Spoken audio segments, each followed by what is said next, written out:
नमस्तुनंताय सहस्रमूर्ते सहस्रपादाक्षी डोळे बहावे सहस्रनामने पुरुषाय शेषते सहस्रकोटी युगधारणे नमः नमः कमलनाभाय नमस्ते जलशाई नमस्ते केशवनंत वासुदेव नमस्ते मुरुडेश्वर भगवंताच्या चरणी नतमस्तक होऊन ब्रह्मलीन गुरुवर्य बालजी काशीगिरीजी महाराज यांच्या चरणी नतमस्तक होऊन पीठाधीश महंत ओंकारगिरीजी महाराज यांच्या चरणी नतमस्तक होऊन ह्या आपल्या छोट्याशा मुरुडेश्वर संस्थांची महती तुमच्या सर्व सोशल मीडियाच्या माध्यमातून मी आज तुमच्या पुढे मांडत आहेत। आमच्या सोबत आलेले ॲडव्होकेट शंकररावजी वानखेडे साहेब, तसेच आमचे तातेरावजी भुजंग साहेब, तसेच अमृते साहेब आमच्या सोबत आलेले आहेत। या ठिकाणी मुरुडेश्वर संस्थानला आमचे वानखेडे साहेबांचा दर्शनाचा त्यांना या ठिकाणी फार ओढ होती की मुरुडेश्वर संस्थानचं दर्शन झालं पाहिजे, मुरुडेश्वर भगवंताचं दर्शन झालं पाहिजे, ब्रह्मलीन बालजी काशीगिरीजी महाराजांच्या समाधीचं दर्शन झालं पाहिजे।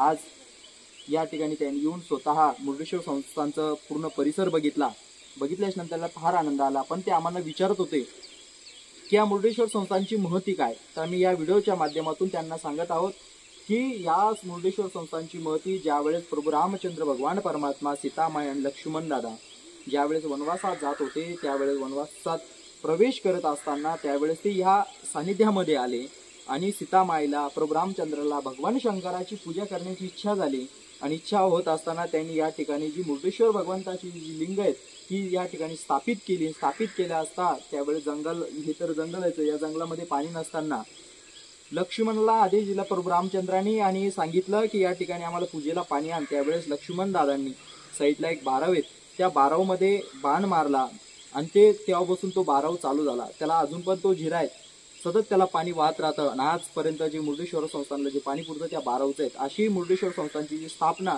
प्रभू रामचंद्र भगवंतांनी केलेली आहे। आणि ह्या हेमाडपंथी मंदिराची स्थापना काही काळापूर्वी म्हणजे भरपूर दिवसापूर्वीची आहे। याचे काही ते दगडांचे संशोधनवाल्यांनी विचार केला, बघितलं, त्याचं मंथन केलं, तर त्यावेळेस पुरातन खात्यावाल्यांनी त्याचं बघितलं तर काही 2-2, 5-5 हजार वर्षापूर्वींचे असणारे हेमाडपंथी दगड आहेत। म्हणजे हे मंदिर केव्हा झालं याची आतापर्यंत लेखी आणि माहिती नाही, कारण की हे हेमाडपंथी मंदिर केव्हाच आहे आजपर्यंत कोणाला सांगता आलं नाही, कारण की इतक्या दरीच्या काठावर हे मंदिर बांधलेलं आहे।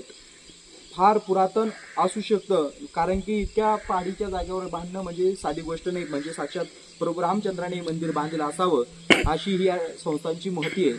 आणि याचं नाव मुरुडेश्वर संस्थान का पडलं तर या संस्थानची महती अशी आहे की ज्यावेळेस भस्मासूर भगवान शंकराच्या पाठीमागे लागला होता त्यावेळेस भगवान शंकर विष्णुदेवाचा धावा केला, विष्णुदेवाने मोहिनी अवतार धारण केला आणि मोहिनी अवतार धारण करून भस्मासुराला आपला निवास या ठिकाणी भस्म केलं आणि मुरुडेश्वर भगवान परमात्मा धावत असताना मुरुडेश्वर भगवान परमात्मा पुढे होते, भस्मासूर मागे होते, पण मुरुडेश्वर भगवान परमात्मा म्हणजे भगवान शंकर इथपर्यंत आले, इथून मुडून मागं बघितलं, भस्मासुराकडे बघितलं तर तिकडे त्याला भस्म केलं, पण मुरुडेश्वर भगवंताने म्हणजे भगवान शंकरांनी मुडून बघितलं, म्हणून मुरुडेश्वर संस्थान या महादेवाचं नाव मुरुडेश्वर या असं पडलेलं आहे। म्हणून तेव्हापासून हे मुरुडेश्वर संस्थान वाढत चाललं आणि सीतामाई झाले, बाळू महाराज पिताळे असतील, स्वासानंद माऊली असतील, चंदनगिरीजी महाराज असतील, असे गंगागीर महाराज असतील, असे बरेचसे साधू या ठिकाणी होऊन गेले आणि त्यांनी या संस्थांची समाजामध्ये महती परसवली।